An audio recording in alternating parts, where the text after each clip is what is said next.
Ah, voilà, c'est là, vous voyez, vous avez suivi ces humour en plein air. Je crois que vous avez aimé et cela a fait plaisir à celui qu'on appelle le pasteur, Dieu merci, Masongi Makambo, le président de la fondation Fodimas. Cette fondation que je vais vous dire, une fondation qui œuvre pour l'encadrement des orphelins, l'encadrement des veuves et les femmes veuves qui ont perdu leur mari pendant aussi longtemps. Fodimas, fondation Dieu merci Masongi Makambo Fodimas, travaille pour que le veuve puisse se retrouver. Vous savez que la Bible elle-même dit la religion pure, hein, cette religion pure et sainte est celle qui consiste à protéger, à aider, à soutenir les orphelins et les veuves. Et le pasteur, Dieu merci, Masongi Makambo, avec toute son équipe, avec tout le membre, le président du groupement de la fondation Fodimas, sont en train de travailler à pied d'œuvre pour rendre cela palpable, pour donner les sourires aux orphelins, les sourires aux veuves. Donc cet humour, j'espère que parce qu'il est en train de nous suivre, il nous a fait signe, ça lui a fait plaisir et il est en plein bureau et il nous suit. Merci beaucoup, pasteur, Dieu merci, Masongi Makambo, de nous faire ce signe. J'espère que la fondation Fodimas, qui a déjà mis les écoles en place, des centres hospitaliers et beaucoup d'autres choses vont suivre. Il y a aussi des centres de formation pour encadrer les mamans veuves. Donc, merci à Dieu merci, Masongi Makambo. Priscilla. Tu n'as pas ri, malheureusement. Tu étais là en train de voir, tu t'es posé des questions, mais comment ces gens, Babichi, Bilongi, Mwindu, Badini, tout ça. Yo, c'est quand le reste, tu vas comprendre après. C'est qui déjà. Tu rates ça. Tu rates quand tu n'es pas ça, tu n'es pas dans ça. Mais Nathalie, on va dans ça, le samedi. Oui, demain c'est samedi. On va aller, on peut le faire. Est-ce qu'ils sont là jusqu'au soir? Soir. Il y a n'importe quelle heure. Il y a Bandal, Sayo, Nyangwe, Bazala, Kimbuta. En tout cas, moi j'aimerais vivre ça en live, quoi. Face to face. Face to face. Mais il faut, surtout quand tu vas rire, il faut préparer Coco de Salbon en poche. Ok. On va aller à Bongo. Mais il faut payer ça, ma bonza. Pour coopérer. Pour coopérer. Voilà, merci beaucoup mesdames, messieurs. Nous continuons notre tranche matinale. Notre deuxième invité déjà avec nous sur ce plateau. Il s'appelle Romain Nganjembe. Avec lui, nous allons parler d'une thématique qui nous concerne tous. Parce que ça concerne aussi Priscilla ici présente. Que faire pour imposer un accoutrement décent à la jeunesse congolaise? J'espère que vous qui êtes à Manaka, vous êtes en Mbujimayo, Kananga, Lubumbashi, Kolwezi, Goma, Bukavu, Butembo, Bunia, Buta, Kisangani. Vous comprenez, na Yebi, sans oublier Matadi et Boma. Vous vous plaignez aussi de l'accoutrement, surtout plus de jeunes filles. Mais avant tout, M. Romain, bonjour. Bonjour, cher Hervé. Vous allez bien? Dieu fait grâce, ça va. Merci une fois de plus de l'invitation. Je profite aussi de l'occasion pour saluer nos téléspectateurs qui nous suivent en ce net moment et aussi notre prestigieuse journaliste qui ne cesse de nous accompagner chaque fois que l'on passe ici. Merci, bonjour. Monsieur Romain, vous avez une alliance, s'il vous plaît. Vous avez une alliance? Mais oui, cela ne m'empêche pas de faire des éloges à quelqu'un qui fait bien son travail. Merci beaucoup. Merci beaucoup, et surtout que la dernière fois et aujourd'hui, je vous sens encore en bonne santé. En tout cas, ça va. Non, madame fait bien son travail. Madame fait bien son travail. Oui, ça se voit, c'est visible. Mais c'est visible. Vous voyez pas, monsieur Romain, il est sur son 31. Je profite aussi de l'occasion pour saluer amoureusement ma femme, madame, mon épouse, Jocelyne Ileko, que j'aime beaucoup, donc voilà. Maman Jocelyne, nous vous saluons aussi. Nous aussi, nous vous saluons. Depuis la PSTV. Comprenez maintenant ma salutation à Ranibanga. Donc, nous vous saluons aussi, maman Jocelyne. Alors, nous allons parler de cette thématique. Que faire pour imposer, parce qu'il faut se le dire, Parce que si on se limite seulement à prodiguer des conseils, les jeunes filles, surtout les jeunes filles, ne changeront pas. Mais comment faire pour imposer l'accoutrement de sang à la jeunesse congolaise? Mais d'abord, ma toute première question. Quelle lecture avez-vous de l'accoutrement de la jeunesse aujourd'hui? Merci beaucoup, cher Hervé. D'aucuns ne peut au moins c'est dire que l'accoutrement de la jeune fille actuelle honore la femme. Surtout que nous sommes en ce mois de la femme, un mois qui promeut le droit de la femme. Il y a nécessité que nous puissions aussi marteler sur cet aspect des choses. Il est vraiment déplorable de voir la façon dont s'habillent les jeunes filles de nos jours. Donc si nous parlons de nos jours, c'est-à-dire ça fait partie d'un timing, ça fait partie d'un moment précis. Parce que si nous déplorons aujourd'hui, cela veut dire qu'avant, ce n'était pas le cas. Ce n'était pas le cas. Donc ça veut dire qu'à l'époque de nos mamans, à l'époque de nos grandes sœurs, comprenez, quand je parle de nos grandes sœurs, je vois déjà une cinquantaine, parce que nous sommes en train de tendre vers la quarantaine. Une cinquantaine, il n'a pas été le cas. Il n'a pas été le cas, pourquoi? Parce qu'il y avait de bases éducationnelles qui faisaient en sorte que la femme puisse être digne de son nom. Mais aujourd'hui, hélas, il est déplorable de constater que l'habillement de nos jeunes filles n'honore plus l'identité féminine. Vous savez, nous sommes au départ le Bantou. Le Bantou, pour le Bantou, le corps d'une femme incarne de plusieurs vertus. Raison pour laquelle ce corps doit être protégé. Et c'est cela qui fait l'identité de la femme africaine. C'est pour cette raison, vous allez remarquer que nous, Africains, nous sommes identifiés par le port des pagnes. Vous voyez, lorsque vous portez un pagne et que vous êtes sous d'autres cieux, directement on comprend c'est un Africain. Celui-ci, c'est un Africain. Pourquoi? Parce que les pagnes, au départ, couvrent totalement le corps de la femme. Et il était difficile de voir les parties intimes d'une femme. Malheureusement, aujourd'hui, avec tout ce qui a trait aux réseaux sociaux, la nudité d'une femme n'est plus à chercher. Donc il suffit seulement de tourner à gauche, tout comme à droite, et c'est fini. Mais pourquoi ce changement? Parce que vous venez de dire, dans le passé, ce n'était pas le cas, mais aujourd'hui, c'est plus facile de voir des parties de la jeune femme en dehors. Pourquoi ce changement? Bon, c'est quoi la cause? Il y a plusieurs facteurs qui entrent en jeu. Plusieurs facteurs. Nous avons d'abord, premièrement, la culturation. Donc l'effet de s'adapter à certaines cultures qui ne sont pas nôtres. Nous avons l'influence de l'environnement.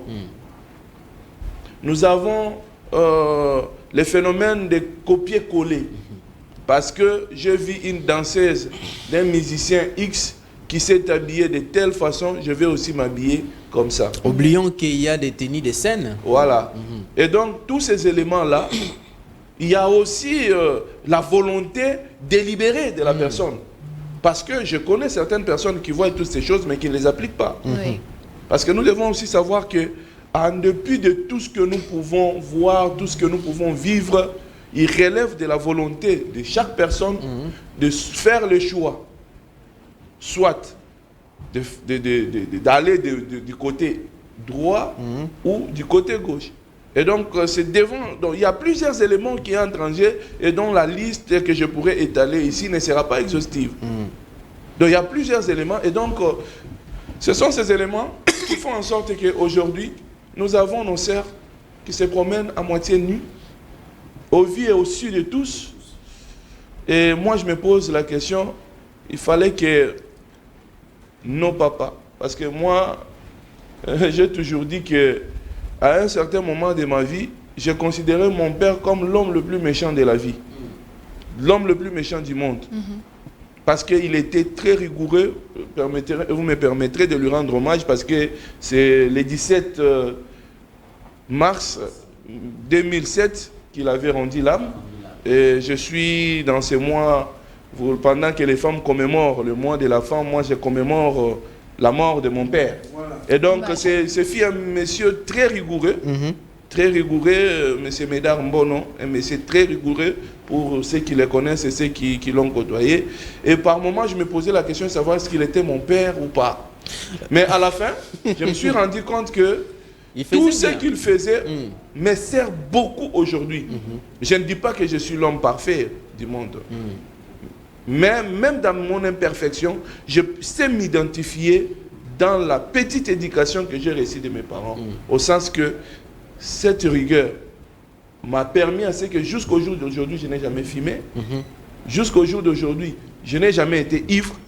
Donc, ce sont des vertus que j'ai reçues. Ce qui veut aussi dire ici que la famille a aussi un rôle très important à jouer par rapport à cet accoutrement.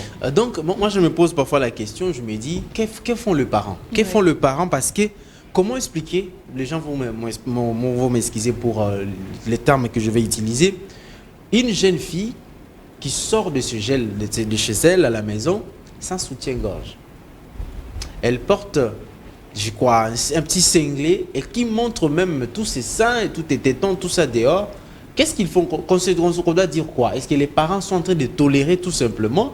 Ou on va se dire aussi que non, bon, c'est peut-être que l'enfant a cherché les voies et moyens de sortir parce qu'il y a des parcelles aujourd'hui, surtout dans des quartiers un peu coincés. Moi porte dans ce moment, porte du bosso, abîmé dans camouflage, ou bientôt comprendre Nini? Non, non, ce qui est là, c'est que la majorité de nos familles ont perdu les valeurs de base de l'éducation. Je vous donne à titre illustratif, dans ma petite, parce que je peux mieux parler de ma petite famille, là où j'ai vécu, là où je vis comment nos sœurs ont été élevées. Il y a des principes dans chaque famille. Oui, exactement. Par exemple, quand nous on grandissait chez nous à la maison, nos sœurs avaient un principe. Quand tu te réveilles le matin, tu ne peux rien toucher de la maison si tu n'as pas encore fait ton tour dans la salle de bain. Tu n'es pas encore lavé. Voilà. Donc même pour toucher ou aller, tu ne peux même pas entrer à la cuisine si tu n'as pas commencé par la salle de bain. Dans la douche. Un principe. Et à la maison, parce que nous savons que mon père fit un comptable d'État, et des fois, il y avait la visite des amis, de ses amis trop tôt le matin pendant que lui dort encore. Il y a déjà les gens qui sont dans les vérandas ou qui sont déjà dans la période en train d'attendre papa. Et donc, vous êtes obligés, déjà lorsque vous sortez, de vous habiller décemment parce que en sortant, vous risquez de trouver des gens dehors et vous ne pouvez pas friser aux visiteurs qui sont venus voir les parents. Et déjà, vous voyez là, il y a déjà un système bien mis en place qui ne pouvait pas permettre à nos sœurs de s'habiller indécemment. Et un autre élément, c'est que pour certains parents, pour certaines familles bien sûr, parce que là je parlais de ma famille, le fait que ces enfants soient sexy comme ça, c'est démontrer à la face du monde que j'ai de beaux enfants. Ils sont mignons. J'ai des enfants mignons qui ont de la forme, donc oubliant que cela porte atteinte aux mœurs. Voilà. Les enfants peuvent s'habiller décemment et ils seront toujours beaux, seront toujours belles. Oui. Parce que je vois mes sœurs, bien qu'elles s'habillaient comme ça, des fois en pagne, des fois en robe, elles sont restées belles jusqu'au jour d'aujourd'hui et aucune d'entre elles n'est célibataire. Mais puisqu'on se pose cette question, que faire? Que faire pour imposer l'accoutrement décent? Est-ce qu'on peut se dire aujourd'hui que non, bon, en fait, les parents ont échoué, il faut maintenant donner la charge à l'État, que l'État puisse imposer des mesures pour dire, voilà, les filles, vous devez vous habiller comme ça, les garçons comme ça, parce que moi, je vous dis, quand nous, on grandissait, on était petits, c'était impossible de savoir même si la tantine ou la grande sœur portait un sous-vêtement. Aujourd'hui, vous avez la facilité de dessiner les sous-vêtements dans une jupe, dans un pantalon d'une fille. Facilement, vous connaissez déjà, ça commence par ici, ça se limite par là. Et donc, par rapport à que faire, donc la responsabilité est partagée. Il y a la part de l'État, il y a la part des parents, il y a la part des enfants eux-mêmes. Parce que vous avez parlé de quelque chose ici, je voulais perdre l'idée, c'était que vous voyez une fille qui sort de telle façon de la maison. Mais moi, je peux vous informer qu'il y a certaines filles qui sortent à la maison bien habillées, mais arrivées à la route, elles changent des habits. Donc c'est pourquoi je parle du partage des responsabilités. Les parents doivent être rigoureux. Rigoureux au sens que l'image que présentent les enfants sur la route, ça définit la famille. Mais je sais aussi qu'il y a de ces familles très bien instruites, très bien formées, mais dont les enfants font la honte. Vous comprenez un peu ça? Et donc la famille a une part de responsabilité. L'État, pour l'État, moi, je reviens encore sur cet élément. Nous sommes en train de vouloir rendre la femme libre. Ce n'est pas libre à porter atteinte aux valeurs, mais libre dans ce qui est lié à ses droits. Je sais que c'est aussi une liberté pour une femme de s'habiller, mais nous devons savoir une chose, nous sommes africains, nous avons des valeurs à conserver, et c'est cette valeur qui nous distingue d'autres cultures. Et là, ça doit être quelque chose qu'on doit prendre avec beaucoup de sérieux et sur laquelle on doit faire asseoir toute la rigueur possible pour voir quel sera l'avenir de la génération montante. Futur, voilà. Vous voyez un peu ce genre d'éléments. Alors, j'étais en train de dire qu'il y a la part des parents. Les parents doivent imposer parce que l'éducation, avant d'être à l'école, elle commence par la maison, par la famille. Les parents ne doivent pas considérer le fait que leurs enfants s'habillent en sexy, ça fait la beauté du monde. Non. Il y a une certaine valeur qui est en train d'être perdue à travers cette légèreté dans la rigueur que doivent avoir les parents. Le libertinage n'est pas une bonne chose pour une fille. Parce qu'une fille déjà, quand elle commence par vivre le libertinage pendant qu'elle est encore chez elle, elle aura du mal à se soumettre à son homme. Je ne sais pas si vous comprenez un peu ça. Elle aura du mal à se soumettre à son homme. Au sens que moi déjà chez moi, je suis habitué à être libre, à m'habiller comme je veux. Comment est-ce que toi, je viens ici chez toi, tu commences à m'imposer, je dois m'habiller comme ça, comme ça. Vous voyez déjà toutes ces choses, ça commence par la famille. Voilà. Du point de vue de l'État, je suis en train de dire ici que nous étions ici sous l'époque de Laurent Désiré Kabila. Celui qui était venu libérer les soi-disant dictateurs, Mobutu. Mais à l'époque, si on te croise en collant, tu as des fouets. Et donc, cela nous avait aidé à voir des filles bien habillées, même les prostituées. Je dis bien, même les prostituées. À cette époque, nous les avons vues bien s'habiller.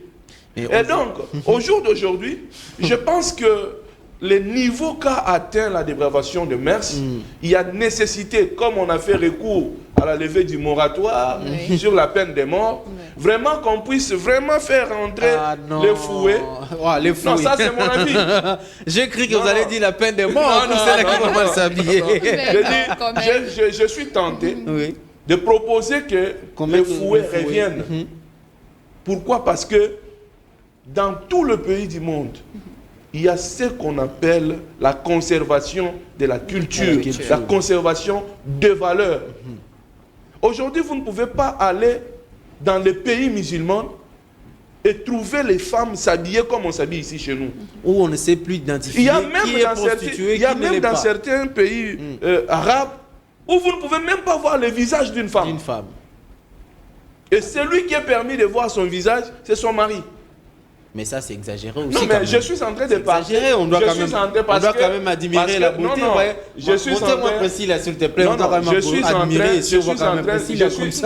Si j'ai donné tous ces exemples, c'est pour vous faire voir qu'il y a des pays conservateurs qui conservent dans leur culture. Et nous sommes aussi un pays qui est en train de partir dans une version de dépravation la plus grave et la plus horrible. Nous risquerons de nous trouver dans un chemin de non-retour et ça sera maintenant catastrophique. Vous avez parlé ici de la culture. Ouais. Si on peut rentrer un peu plus loin en arrière, d'abord chez nous les Africains, un peu plus loin en arrière, les femmes se baladaient seins nus, n'est-ce pas? Alors je me dis, parce que là vous venez de parler de la conservation Là vous faites allusion à quelle culture? La culture africaine, bien sûr. Je suis en train de parler la de culture Si on rentre un peu plus loin. La culture africaine, elle est plurielle. Oui. Et le pluriel, je vais vraiment... parce que je sais que vous m'excuserez d'intervenir. Si j'ai posé cette question-là, parce que... allez-y d'abord avec votre question. Non, la question, c'est-à-dire que à l'époque, les femmes pouvaient se promener seins nus, la poitrine sans être... C'était ça notre culture, ouais, mais cela a changé. Maintenant, on s'habille. Ce que moi je vais te dire, tout est fonction de quelle culture vous parlez. Je vais vous parler par exemple de ma culture lélé. Oui. Je suis Mouchi lélé. Et ma culture, on n'a pas souffert de ce qui concerne les habits. Parce que dans notre culture, il y a ce qu'on appelle les tissus à raffia. Et ces tissus à raffia nous permettaient de nous habiller correctement, cacher les parties intimes. Il était difficile de trouver une femme, les seins ouverts, tout ça. Non, la femme avait des tissus à raffia qui lui permettaient de couvrir son corps et de couvrir aussi ses seins. Et donc, il faut faire bien une précision sur la culture dont vous faites allusion. Si vous partez par exemple dans la culture Luba, dans la culture Luba, je sais que c'est la culture la plus ride, la plus difficile en matière d'intimité ou en matière d'exposition. Vous ne me direz pas que eux aussi rester nus. Vous comprenez un peu ça? Donc il y a des éléments sur lesquels nous devons vraiment insister parce que si cela était le cas, l'accoutrement ne devait pas poser un problème comme au jour d'aujourd'hui quand vous allez la culture européenne. Papa, maman, les enfants, belles-filles, beaux-fils peuvent nager dans la piscine ensemble. Tous en sous-vêtements, ça ne pose aucun problème. Mais ce n'est pas le cas chez nous. Ce n'est pas le cas chez nous. Donc ça nous devons pas passer ça. Nous devons, parce que nous avons un problème. Le problème, c'est lequel? Il y a deux valeurs qui sont une bénédiction. Et il y a deux valeurs qui attirent de malédiction. Même la Bible, elle est claire. Vous allez voir, lorsque les enfants de Noé ont vu la dignité de leur père, il y a une conséquence. Donc, il y a une valeur spirituelle derrière la nudité d'une femme. Et c'est la raison pour laquelle les ancêtres, ou permettez-moi de parler, les anciens, sachant cela, ils ont tenu à tout prix que les corps d'une femme soient toujours protégés, soient couverts. Ce n'est pas pour rien. C'est vrai, nous sommes devenus des chrétiens, nous sommes devenus de toute forme de trucs, mais notre valeur intrinsèque, notre valeur de base, nous ne pouvons pas perdre ça. Qui vous dit que peut-être beaucoup de choses qui ne marchent pas aujourd'hui, ça c'est mon avis, qui ne m'engage que moi. La cause, c'est cette nudité qui devient publique de la femme. Donc parce qu'à un certain niveau, nous devons nous remettre en question. Voir le mode de vie. La situation qui est menée à une certaine époque, nos parents, nos grands-parents et tout, il ne manquait de rien. Mais aujourd'hui, depuis que nous avons rendu la nudité publique, nous manquons même de quoi manger. Nous continuons. Non, ce sont des histoires sur lesquelles on devait se mettre à réfléchir profondément. Parce qu'il y a certaines histoires que vous pouvez voir comme si c'était de rien du tout, mais qui ont une portée spirituelle d'un niveau très élevé à bloquer même toute une nation. Voilà. Que faire pour imposer un accoutrement décent à la jeunesse congolaise? C'est justement vous, tu nous mets aussi les numéros de téléphone, que les gens puissent quand même appeler pendant 5 minutes seulement. On va accorder 5 minutes des appels. Je dis bien, hein, Junior Bemba, 5 minutes des appels. Que faire pour imposer un accoutrement décent à la jeunesse congolaise? En tout cas, donnez aussi votre point de vue. Nous sommes ici avec M. Romain Gandjembe, qui est l'habitué maintenant de la maison. C'était aussi un homme politique, mais c'est aussi non, c'est pas c'était. Il est homme politique au départ. Oui, c'est un homme politique, et c'est ce que j'allais dire, un homme politique, mais vous êtes également conseiller, vous êtes également voilà, leader d'opinion. Donc, c'est pourquoi vous devez conseiller aussi la masse, parce que vous êtes appelé à gérer aussi dans la politique congolaise. Aujourd'hui, on vous nomme ministre de la Jeunesse. Ça sera quoi la décision? Je vous jure, il y aura beaucoup de réformes. Par rapport d'abord à l'accoutrement. Non, mais c'est ce que je suis en train de vous dire. Oui. Sincèrement, je ne suis pas en train de critiquer les ministres de la Jeunesse. Vraiment, si vous voyez les noms que porte notre ministère, c'est le ministère de la Justice de la Jeunesse et Initiation à la nouvelle citoyenneté. Initiation à la nouvelle citoyenneté. Voilà. Qu'est-ce qui a été déjà entrepris en termes de... Alors, nous allons prendre cet appel, comme ça vous allez garder quand même. Allô, bonjour. Oui, alors, bonjour. Vous nous appelez d'où? Malheureusement, il est parti. S'il vous plaît, je vais rappeler une chose. Lorsque vous nous appelez, n'entendez pas les retours à la télévision, vous serez en retard. Surtout vous qui nous suivez en province, parce que nous émettons à Kinshasa, capitale de la République démocratique du Congo. On prend cet appel. Allô, bonjour. Allô? Bonjour, monsieur Gérard. Oui, Obengi Biso Abindeko, comment on est?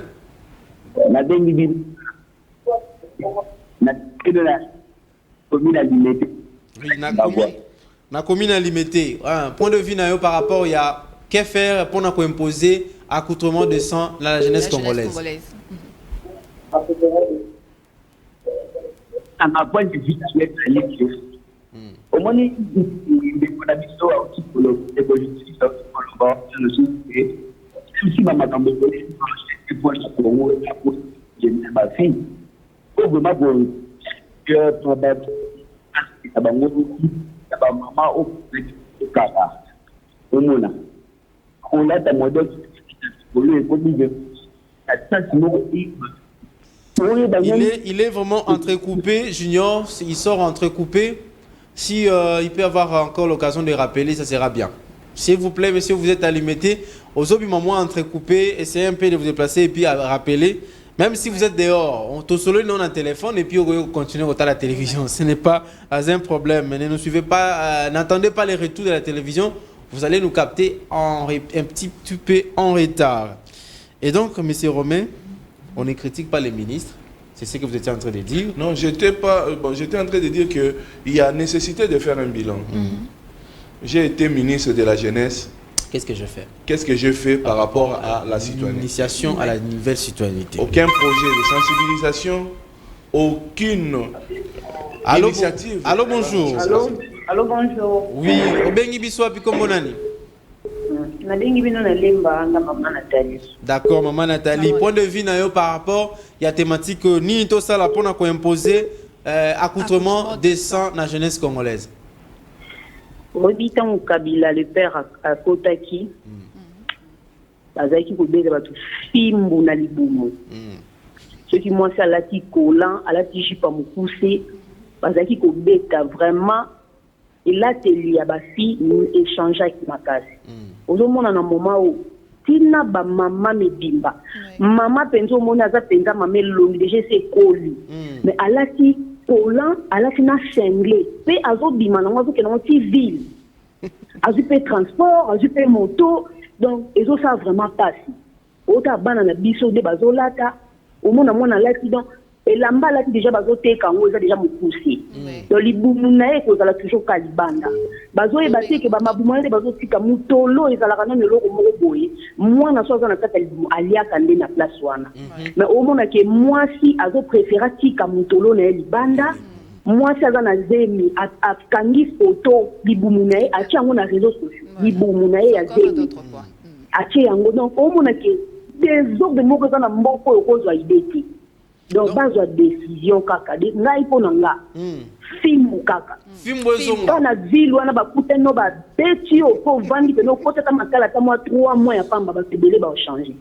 Tant que mambo no so fait ça la maté. Et to mona tina ba bando kanga ba photo mona zi pa nani pasteur katie liboso na ye nzoto na ye nyonso tu libanda donc mwasi azomipesa tu valeur te azoyeba te ke lobi na kozala mama éducation nini po biloko bazosala ezotikala na bareseau sociaux ezotikala bana na biso wana mpe babando tala yango atala biamoni bela mama na ye amoni nzoto ya mama na ye eza soni mingi en tout cas vraiment baautorité na biso bazwa la décision ya fimbuka kongola yokani na obeta moni so batieka kobeta bomona mama nyonso te échanger merci beaucoup merci beaucoup maman madame Nathalie.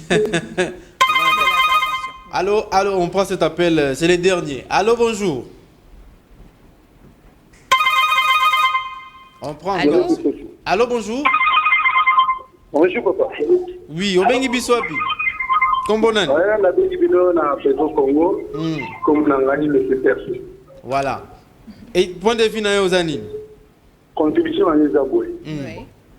Et la mère moukose, donc jipe moukose, to kola eza na moma bete. Problème de l'utilisation ya moto et là il y a moto. Oui, kola ta kola. On a aussi fait la main à Moulaï, ça pose pas de problème. On a fait chips, on a fait chips, effectivement, chez nous, et ça fait ma vérité. Mais ce qui colle ce qui colle est dessiné par forme en zoto, et ça la rend normal. C'est sûr,